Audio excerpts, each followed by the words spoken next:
मासूम शहजादी जो बारिश की दीवानी थी, लेकिन एक चुड़ैल ने उसे बद्दुआ दी कि वो कभी बारिश नहीं देख पाएगी। आइए कहानी शुरू करते हैं और देखते हैं हमारी शहजादी किस तरह इस जादू से बच पाएगी। चांदनी नगर, जहाँ हर कोने में खिलते गुलाबी फूल रोशनी और खुशबू बिखेरते थे। वो गुलाबी फूल उस गांव की पहचान थे। चांदनी नगर में क्रिस्टल के झरने बहते थे, जिनका ताज़ा पानी गांव में तालाब में जाता था। गांव के लोगों के लिए ये पानी शिफा था। उस गुलाबी गांव के दिल में एक सल्तनत आबाद थी, जो सल्तनते नूर के नाम से मशहूर थी। उसके बीच एक शानदार महल था, जिसकी सफेद संगमरमर और सुनहरी नक्श रोशनी की तरह चमकते थे। उस महल के आसपास हवा में चमकते सितारे उतरते थे, जैसे आसमान अपना जादू जमीन पर उतार रहा हो।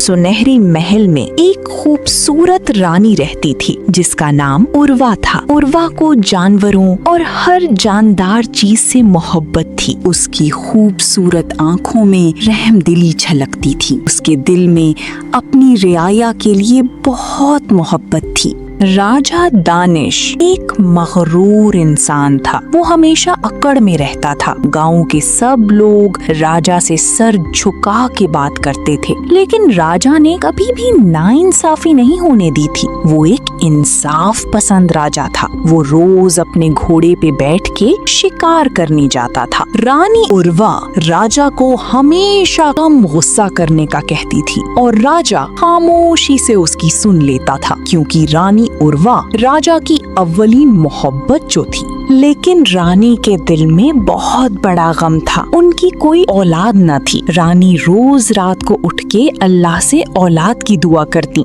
राजा की खाला नूरी एक चालाक खातून थी। वो राजा को अपनी बेटी इरहा से शादी करने का कहती थी, लेकिन राजा ऐसा कभी नहीं कर सकता था। इरहा एक चालाक लड़की थी, जो राजा और महल की शानो शौकत की दीवानी थी। वो किसी भी कीमत पे राजा से शादी करना चाहती थी। राजा जब अपने कमरे में आता है तो रानी उर्वा उसे भी दूसरी शादी करने का कहती है, लेकिन राजा उससे बहुत नाराज हो जाता है, क्योंकि उनकी शादी को 10 साल हो गए थे, लेकिन कोई औलाद ना हो सकी। एक दिन रानी उर्वा अपने पालतू मोर को मूंगफली खिला रही थी और साथ रो रही थी। मोर भी रानी को देखता है। उस दिन उस बेजुबान ने भी रानी को दुआ दी थी। इरहा नूरी से चिल्लाते हुए कहती है, माँ, मेरी शादी दानिश से करवा दे। मुझे भी इस महल की रानी बनना है। नूरी कुछ सोचते हुए उसे देखती है। रात के वक्त महल के गिर्द एक नूर, एक खुशी बिखरी हुई थी, जैसे कोई दुआ कबूल हो गई हो और खुशियाँ आने वाली हों। मुबारक हो रानी साहिबा, आप उम्मीद से हैं। महल के बाहर वजीर ढोल बजा के महल की खुशियों का ऐलान करते हैं। महल के अंदर राजा रानी बहुत खुश थे। रानी की बरसों पुरानी दुआ कबूल हो गई थी। उसकी आंखों में खुशी के आंसू थे। अब कोई खौफ नहीं रहा था। इरहा राजा के पास आती है और अपनी मोहब्बत का इजहार करती है। राजा को बहुत गुस्सा आता है। राजा कहता है, निकल जाओ, मुझे तुम्हारी कोई बात नहीं सुननी। लेकिन इरहा वहाँ से नहीं जाती। इरहा राजा से कहती है, मुझे आपसे शादी करनी है। राजा चिल्लाते हुए इनकार करता है और वहाँ से चला जाता है। राजा दानिश रानी उर्वा का बहुत ख्याल रखता है, क्योंकि वो उसे दुनिया की सबसे बड़ी खुशी देने वाली थी। वो उर्वा की सब फरमाइशें पूरी कर रहा था। इरहा एक जादुई गार में खड़ी होती है। वो एक घटिया मंसूबा बना रही थी। अगर उसका मंसूबा कोई सुन लेता तो उसे बहुत दुख होता। वो उनकी खुशियां तबाह करने वाली थी। रानी उर्वा अपनी होने वाली बेटी के लिए गुलाबी स्वेटर बुन रही है। उसे यकीन था अल्लाह उसे बेटी ही देगा, क्योंकि उसने हमेशा अल्लाह से बेटी मांगी थी। रानी अपनी बेटी की सेहत, लंबी उम्र और अच्छे नसीब की दुआ करती और गांव की गरीब औरतों को कपड़े देती हैं। गांव की औरतें उसे बहुत दुआएं देती हैं। कुछ वक्त बीत गया। सर्दियों के दिन थे, जब महल पे खुशियां बर्फ की तरह बरस रही थी। एक खुशबू थी जो महल की फिजा से आ रही थी, क्योंकि अल्लाह ने राजा और रानी को एक बेटी से नवाजा था। वो छोटी सी शहजादी बहुत मासूम और खूबसूरत थी। रानी की बरसों पुरानी दुआ थी। राजा और रानी दोनों उसके आने से मुकम्मल हो गए थे। शहजादी का नाम वजीहा रखा गया। राजा और रानी दोनों शहजादी को एक सोने और हीरे से बनी काट में बिठाई पूरे महल में घुमाते और शहजादी की हंसी महल की कोने कोने में गूंजती थी। इरहा ने जादू सीख लिया था। वो अब एक चुड़ैल बन गई थी। अब तुम लोगों की खुशियां होगी बर्बाद। राजा रानी शहजादी को उठाए महल के हॉल में थे जब वहाँ इरहा चुड़ैल के रूप में आ जाती है। राजा रानी और छोटी शहजादी देख के डर जाते हैं। इरहा चुड़ैल चिल्लाते हुए कहती है, राजा तुमने मुझे इनकार करके अच्छा नहीं किया, मैं तुम लोगों को ऐसी सजा दूंगी सारी जिंदगी तड़पते रहोगे। वो कहती है, मैं बददुआ देती हूँ तुम्हारी बेटी अब कभी भी बारिश नहीं देख पाएगी। तुम्हारी बेटी बारिश में जिसे देखेगी वो पत्थर बन जाएगा। वो अपने हाथों से एक लाल धुआं निकालती हैं जो राजा रानी और शहजादी के गिर्द फैल जाता है। इरहा उसी लाल धुएं में ही कहीं गायब हो जाती है। रानी उर्वा बहुत डर जाती है। उसे खौफ था कि कहीं उसकी बेटी की जिंदगी ना तबाह हो जाए। राजा उसे हौसला देता है। शहजादी वजीहा भी रोने लगती हैं। सालों गुजर गए। शहजादी वजीहा अब 10 साल की हो गई थी। वो और भी खूबसूरत हो गई थी। उसकी शरारतें ही महल की रौनक थीं। लेकिन इरहा के जादू का असर अभी तक नहीं हुआ। राजा तो उस चुड़ैल का जादू भूल गया था। वो दोनों तो अपनी बेटी को देख के जीते थे, लेकिन रानी अक्सर रात को उठ के रोती और अपनी बेटी की खुशियों की दुआ करती थी। राजा उसे बहुत समझाता, कुछ नहीं होगा, लेकिन किस्मत में सब लिखा जा चुका था जो जल्द सामने आने वाला था। और यूं महीनों बीत गए और 20 साल गुजर गए। इन सालों में खुशियां और गम आए, लेकिन राजा और रानी ने सब हिम्मत और मोहब्बत से पार किया। शहजादी वजीहा अब 20 साल की होने वाली थी। वो एक खूबसूरत शहजादी बन गई थी। वो एक पुरवकार शहजादी थी जिसके बालों का रंग राजा दानिश जैसा था और घुड़सवारी का शौक भी उसने अपने बाप से ही लिया था। जबकि वो रानी उर्वा की तरह मासूम, रहमदिल और बहुत हसास थी। राजा और रानी ने उसकी बेहतरीन तरबियत की थी। शहजादी की हर जायज ख्वाहिश को पूरा करना उन दोनों का फर्ज था, क्योंकि उनकी कुल कायनात ही उनकी बेटी थी। कुछ दिनों बाद महल में पुरजोश जश्न मनाया जा रहा था, क्योंकि शहजादी वजीहा की 20वीं सालगिरह थी। आसमान पे रंग बिरंगी आतिशबाजी, ढोल की थाप, रक्स सब आज की रात की जश्न मनाते नजर आ रहे थे। राजा ने इस दावत में शिरकत के लिए दूर दूर से अपने दोस्तों और शाही खानदान के रिश्तेदारों को बुलाया था। सब लोग खूबसूरत शाही लिबास पहने इस जश्न को चार चांद लगा रहे थे। महल के हॉल में शहजादी वजीहा और राजा दानिश दोनों एक साथ दाखिल हो रहे थे। खादमाएं और शाही मेहमान उन पे फूल बरसा के उनका इस्तकबाल कर रहे थे। शहजादी वजीहा इतना खूबसूरत इंतजाम देख के बहुत खुश होती है, अपने बाप का शुक्रिया अदा करती है। महल की एक खादिमा एक शाही ट्रॉली पर एक शानदार 10 पाउंड का केक लिए हॉल में आ रही। वो केक देखने में भी बहुत लजीज लग रहा था। शहजादी वजीहा वो केक काटती हैं। सब लोग हूटिंग करते और तालियां बजाते हैं। आज शहजादी पूरे 20 साल की हो गई थी। जश्न के बाद रात में रानी उर्वा शहजादी के पास बैठी उसे बातें कर रही थी। रानी के दिल में एक अजीब सा डर था, जैसे कुछ बुरा होने वाला हो, और जिसका डर था वही हुआ था। महल की तरफ काले बादलों और तूफान की घटाएं आ रही थीं, जो उस महल की खुशियां अपने साथ ले जाने वाली थीं। महल की बालकनी में शहजादी वजीहा खड़ी काले बादलों और ठंडी हवा का मजा ले रही थी। बचपन से ही वो इस बारिश की दीवानी थी। रानी उर्वा का दिल बहुत घबरा रहा था। वो परेशानी से महल के कॉरिडोर में भाग रही थीं और शहजादी वजीहा को आवाजें दे रही थीं। शहजादी कहाँ है?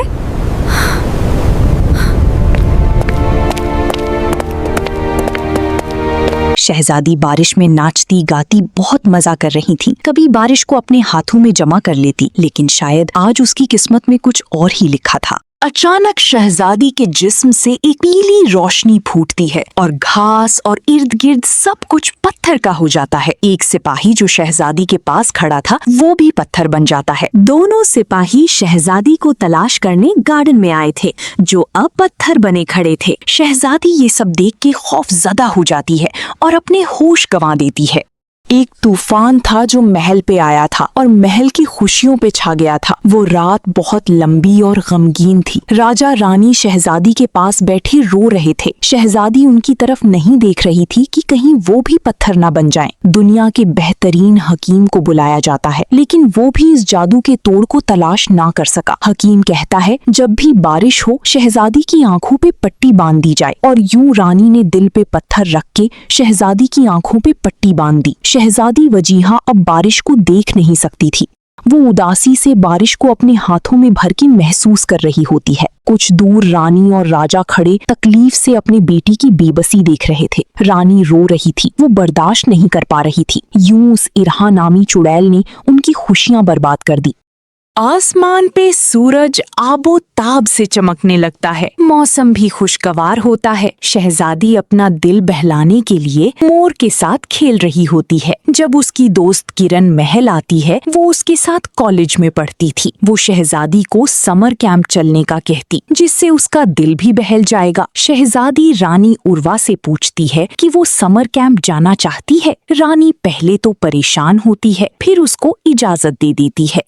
शहजादी वजीहा समर कैंप के लिहाज से कपड़े पहने अपना बैग तैयार कर रही थी। उसमें जरूरत की चीजें डाल रही थी। जब वो उसमें अपनी काली पत्ती भी रखने लगती है तो बहुत उदास हो जाती है, लेकिन वो अपनी कमजोरी को खुद पे हावी नहीं होने देती। वो राजा और रानी से मिलती। रानी उसे अपना ख्याल रखने के लिए कहती है। वो बहुत दिनों बाद उनसे दूर जा रही थी। कुछ उस जादू की वजह से परेशान भी थी। वो समर कैंप की बस में चढ़ने लगती है। उसकी और भी क्लास फेलोज उसे साथ जा रही थी। बस में जब बैठती है तो उसकी दोस्त किरण आ जाती है। दोनों बातें करने लगती हैं। किरण उसकी बेहतरीन दोस्त थी। शहजादी वजीहा उससे अपनी सब बातें कर लेती थी। बस ऊंचे नीचे पहाड़ों से गुजरते हुए अपनी मंजिल की तरफ जा रही थी। वो इलाका भी खूबसूरत था। कुछ देर बाद वो सब समर कैंप पहुंच जाते हैं। समर कैंप में सब कुछ पुरसुकून था। वजीहा और किरण दोनों वहां बनी कैंटीन में बैठी खाना खा रही थीं। शहजादी को ये सब बहुत अच्छा लग रहा था। शहजादी और किरण मिलके कैंप लगाती हैं। उनका कैंप सबसे बेहतरीन था। कैंप स्टाफ की तरफ से इन दोनों को एक सर्टिफिकेट भी मिलता है। दोनों बहुत खुश होती हैं। शहजादी और किरण दोनों ब्रिज पे बैठी होती हैं। शहजादी उस जादू के डर से घबरा रही थी। किरण उसे हौसला दे रही थी कि कुछ नहीं होगा। शहजादी को जिस चीज का डर था वही हुआ था। समर कैंप पे भी काली घटाएं छा जाती हैं और तेज तूफान आने वाला था। शहजादी वजीहा और किरण जब ये सब देखती हैं तो दोनों परेशान हो जाती हैं। शहजादी खौफजदा हो जाती है और वहाँ से भागने का सोचती है। फिर वो वहाँ से भाग जाती है। वो भागते हुए एक जंगल की तरफ निकल जाती है जहाँ कोई इंसान न था। वो एक दरख्त के पास बैठ जाती और रोने लगती है। कुछ देर में बारिश शुरू हो जाती है। वो अपनी काली पट्टी बैग से निकालती है और अपनी आँखों को कवर कर लेती है और रोते हुए बंद आँखों से बारिश को महसूस करने लगती है। आज भी वो बारिश को देख नहीं सकती थी।